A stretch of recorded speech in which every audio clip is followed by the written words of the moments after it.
And just like that, 2023 is over. Welcome to the ultimate academic comeback tutorial.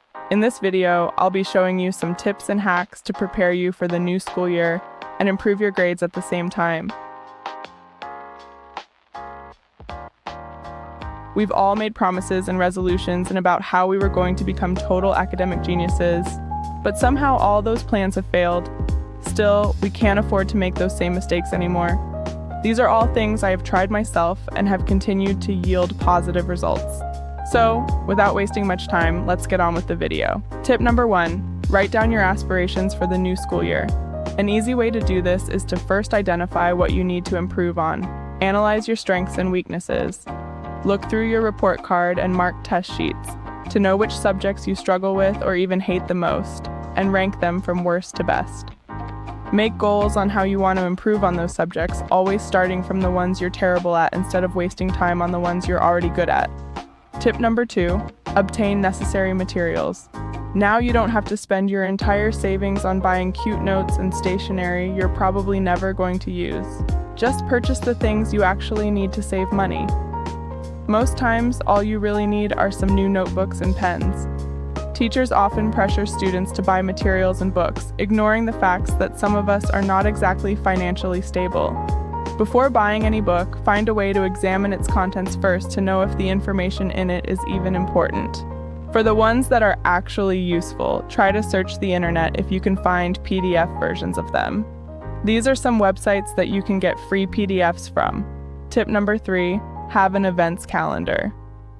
In some schools, students are sometimes provided with a schedule outlining all your tests and exam dates. Place reminders on a physical calendar in your room or on the calendar app on your phone. This way you won't be overwhelmed with all the work you have to do or lose track of time. You can also prepare ahead of time and always remember to start studying early. Tip number 4, familiarize yourself with schoolwork ahead of time. Just like in the previous tip, some schools also provide students with the list of topics they plan to teach that semester for each subject. You definitely do not want to discard this opportunity. Use this list to study ahead of all your classmates so that when you're being taught in class, you won't be confused or lost. You don't have to cram or understand everything immediately, but if you can do so, there's nothing wrong with that.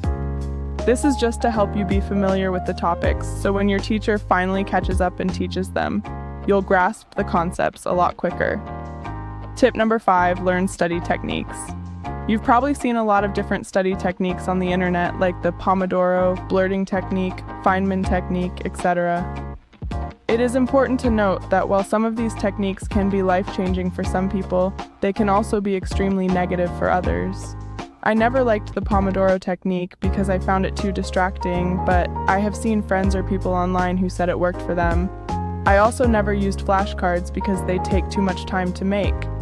There's nothing wrong if a certain popular technique doesn't work for you. People's brains are wired differently. So instead of forcing yourself to master something, try other methods instead. You should also try to figure out which technique works for you on time, probably before school starts, so you don't waste precious time experimenting.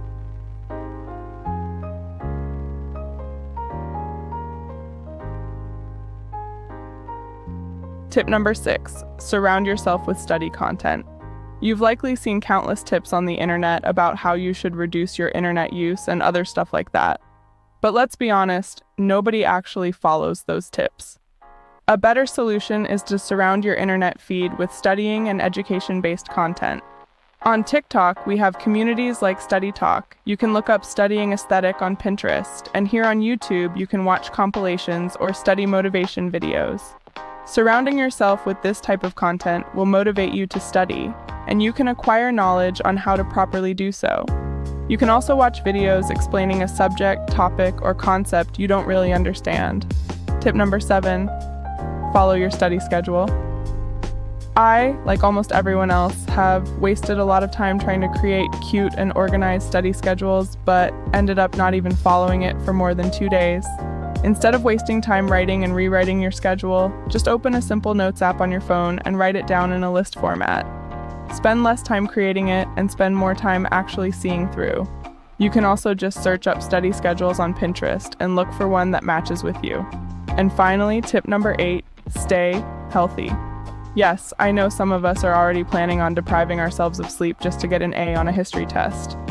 But we all know things like this are counterproductive. I'm not saying you shouldn't pull all-nighters, just that they should be a last resort when studying. Get lots of sleep, drink lots of water, exercise, and take walks outside when you're feeling overwhelmed with schoolwork. Also, try to reduce your caffeine intake. If you want to stay awake when studying late nights, try cold showers or chewing gum instead. So that's all I got for you today. Thanks for watching to the end.